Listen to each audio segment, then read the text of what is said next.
malaking bayad nun.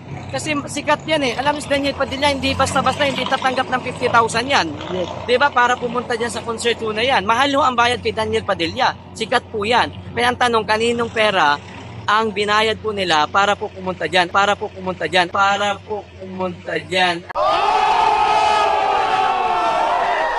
Okay guys, mga kapengyo, pag-usapan naman natin itong ang bagong Pilipinas ni PBBM, no, na kung saan alam naman natin mga kapengyo nung mga nakaraan bago manalo, no, etong si Marcos, di ba pinangako nga niya sa atin na bagong Pilipinas, bagong muka, no, kung saan ginawa pa yan ni Andrew E. No, siya pa yung nag-ano ng kanta na yan, no, para nga talagang malaki ang pagbabago ng Pilipinas. Kaso ano ang nangyari, no, nagbago ba o hindi? O mas maraming tao ang nagalit? At tara mga kapengyo, pakinggan nga natin dito sa isang nagpo-protesta nga rin dito sa EDSA na talagang sinabi nga niya, no, na wala pa rin talagang pagbabago ang Pilipinas. Anong masasabi mo sa bagong Pilipinas ni Bongbong Marcos? Bagong Pilipinas ni President Bongbong Marcos. Alam nyo mga kababayan, once again, that's a very unexpected na ganito po ang bagong Pilipinas po niya. Kasi nung siya po tumatakbo bilang Pangulo ng Pilipinas, isa lang naman yung pinapangako niya noon eh. Unang-una, continuity ng Duterte administration. Yes. Binoto din siya ng taong bayan dahil akala po ng taong bayan is continuity nga talaga ng Duterte administration.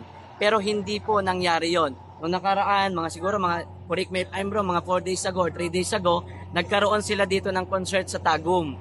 So isipin nyo po yan ha, ang ginawa po nila, nagbayad po sila ng mga sikat po, ng mga nagbabanda, mga sikat po na artista upang dumagsa yung tao para po sabihin ng tao na marami po ang pumupunta pa rin po sa kanila. Diba? Siyempre dadami talaga ang tao nun kasi nandun si Daniel Padilla. Ang tanong, kanino kaya? Yun naman pala mga kapengyo, Daniel Padilla ang inupahan para maraming tao nga naman pumunta para dumagsa, no? Siyempre nga naman Daniel Padilla alam naman natin napakaraming fans, no, hakot fans, no, etong si Daniel Padilla pagdating sa mga ganyan. Yung pera ang binayad kay Daniel Padilla para magpunta doon. Yun, isa pa yun mga kapengyo, no? Talagang ang tanong, no, magkano ang binayad kay Daniel Padilla? Syempre, ang isang Daniel Padilla, mga kapengyo, hindi naman papayag ng magkano lang ang iaabot sa kanya. Alam naman natin, mga sikat na artista, no? Kahit sino, wala naman sigurong tanga na pupunta doon para sabihin na walang bayad. Impossible yon. Lalo na, mga ganyan sikat na artista. Syempre, mga busy tao yan, may mga schedule yan. Kung hindi mo babayaran ng malaki yan, natural, hindi rin naman pupunta yan doon eh. No? Yan nga yung sinasabi ko na yung era ngayon, napakadami ng binabayaran talaga. Ang masakit po kasi dito, binabayaran gamit ang pera nating mga Pilipino. No? Okay lang sana kung pera nila yun eh. Sariling hugot nila ng bulsa, no? Ang problema sa kaban ng bayan eh. No? Yun po yung masakit dito, no? Kaya maraming Pilipino ang nagpo-protesta ngayon at nagagalit. Malaking bayad nun. Kasi sikat yan eh. Alam mo si Daniel Padilla, hindi basta-basta, hindi tatanggap ng 50,000 yan. Tama, totoo. Real talk yun, ha? Hindi basta-basta ang tatanggap ng 50,000 yan. Which is very true, mga kapengyo, no? Hindi lang 50 mil, baka nga inabot pa ng ano yan, no? Eto, tansya ko lang, ha? Hindi bababa ng 1M, no? Yung naging bayad dyan kay Daniel. Kung mga influencer nga, kalahating milyon banat buy, no? Kada buwan, no? Lalo na yan, Daniel Padilla, may pangalan na, mga kapengyo. Kaya nga, ang tansya ko dito, hindi bababa ng 1 million. No? Pumunta lang doon ang Daniel Padilla para maraming tao. Kasi parang nangyari, concert eh. No? Kumbaga, yun na yung lumabas doon. No? Parang concert na para marami nga naman tao para masabi na maraming sumusuporta dito sa administrasyon ng Marcos. Diba? Para pumunta dyan sa konserto na yan. Mahal ho ang bayad kay Daniel Padilla. Sikat po yan. Kaya ang tanong, kaninong pera ang binayad po nila para po pumunta dyan. At saka nung panahon ni former President Rodrigo Duterte, wala namang ganyan eh. Kasi yun ang pinakamagandang sinabi ni brother dito, no? Nung panahon ni Duterte, wala naman talagang ganyan. Real talk naman talaga yan, mga kapengyo, no? Nung panahon ni Duterte, wala nang mga arte-arting ganyan. Real talk nga, pinasarap pa yung ABS. Baga kay Duterte, trabaho yung ginagawa niya. Paglilingkod sa bayan natin ang ginagawa niya, no? Na talagang, kaya naman, sobrang bumibilib tayo, lalong-lalo na sa mga kapwa nating OFW OFW around the world, no, na talagang sobra ang bilib kay Duterte dahil sa nagawa niyang nagawa niyang pagbabago ng ating mahal na Pilipinas. At ngayon nga nakakalungkot ng isipin, mga kapenyo, na talagang ginagamit nila yung pera para lang, alam mo yun, masira ang Duterte family, na kung saan nakakalungkot talaga. Nung pagkaupo ni former President Rodrigo Duterte, wala siyang pakialam sa mga artista, walang concert, kundi ang kanya po nung pinukusan ay serbisyo para sa sambayan ng Pilipino. Yun, napakaganda ng sinabi ni brother doon, no? Serbisyo para sa sambayan ng Pilipino. Wala nang concert, walang mga artista. Yun nga sabi ko sa inyo kanina, di ba? Pinasara pa ang ABS-CBN. Karon po kalupit ang Roa Rodrigo Duterte, no? Na kung saan wala siyang pinapanigan. Basta mali ka.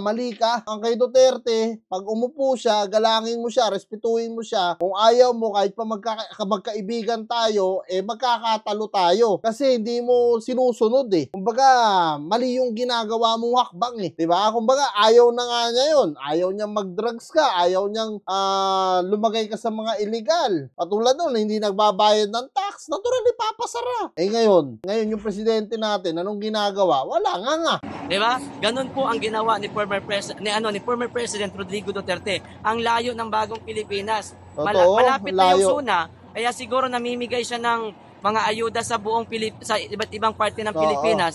Para pagdating ng kanyang SUNA, may sasabihin siya na ganito, nakapamigay tayo ng mga ayuda. Pero hindi yan. Ang ayuda is temporary lang yan. Ang hinahanap po ng sambayan ng Pilipino ay ang pangmatagalan. Tama. Diba? Solusyon para sa kahirapan natin po na nararanasan natin ngayon. Yes, at lalong-lalo na dun sa mga OFW na mga nagingibang bansa pa, na sana mabawas-bawasan sana kung lang naman, alam ko naman baon na ang Pilipinas Pero kung sakali man na medyo umangat-angat tayo ng konti, hindi na sana maraming OFW ngayon, Baka nandoon na lang tayo sa sarili nating bansa at nagsusumikap na lang tayo doon para maiahon yung mga Pilipino sa kahirapan kasi sobrang lubog na Kahit nga si former President Roa Rodrigo Duterte nagsabi na nga na lubog talaga ang Pilipinas sa utang, na dapat talaga nagkakaisa na tayo, hindi yung ganito. Ngayon nasira na naman tuloy yung pagpapatuloy sana ng Duterte. Isa pa naman din ako sa bumoto kay Marcos sa tandem nila ni Sara Duterte. Noong mga panahon na yun talaga ang binoto ko. Dahil nga ang naisip ko, magbabago talaga ang Pilipinas at unity na ngayon, at talagang sabi ko ang lakas nito. Pinagsama Marcos Duterte. Ngayon talagang nawawala po yung bilib ko sa mga Marcos. Hindi po sa nawala po talaga yung bilib ko. Sa tatay nila, sobrang bilib ako Sobrang saludo po ako sa tatay nila, sa nagawa ng tatay nila sa Pilipinas. Pero ngayon, nakakalungkot pong isipin, na talagang eto na nga, na lalo tayo lumulubog ngayon. Yung mga bigas nga na sinasabing bababa, lalong pataas. Okay naman sana kung yung kanyang ginawa. Alam niyo ba kung bakit nagagalit ang sambayan ng Pilipino kay President Bongbong ngayon? Sa aming pong kalye survey, ang kanila pong sabi, kaya po sila hindi natutuwa sa pamumuno ng bagong Pilipinas ngayon dahil nung panahon ni former President Rodrigo Duterte, medyo mababa pa yung mga bigas noon. Ayun, Yung pangako po na pababain ang bigas pagkaupo niya, ang nangyari, doble-doble pa. Kaya yung taong bayan, mas gusto talaga nila na bumalik ang mga Duterte sa kapangyarihan bilang Pangulo ng Pilipinas. Dahil yun ang nakita po nila na mayroong magandang gagawin, may magandang gagawin pa sa bansa po natin. Yun, tumpak na tumpak yung sinasabi ni brother dito. Ano ba yung yung na-reactionan ko nung nakaraan, yung Batang Moro, yung leader ng Moro, ng mga Muslim nga. Talagang mga kapenyo, puta, malakas talaga ang loob nun. Bakbak kumbakbak, Sinabi niya talaga lahat ng baho ng ng Marcos doon. At yung sinasabi nga ng batang yun na imbis na bumaba ang presyo ng bigas, hindi, bumaba ang presyo ng shabu. Doon ako tawa ng tawa, mga kapenyo. Sobrang lupit ng batang yon. Sobrang saludo sa'yo. Boy, talagang pagpatuloy mo yan, yung mga Moro natin na talaga namang sobra ang suporta po kay PRRD. At kahit tayo, talagang solid ang suporta natin, mga kapenyo. Talagang sama-sama tayo na itaguyod natin, etong pinagdadaan ng pagsubok nito ni Miss Vice President Sara Duterte. Samahan natin siya, mga kapenyo. At alam ko naman na sa bandang huli, yung tama pa rin na magtatagumpay.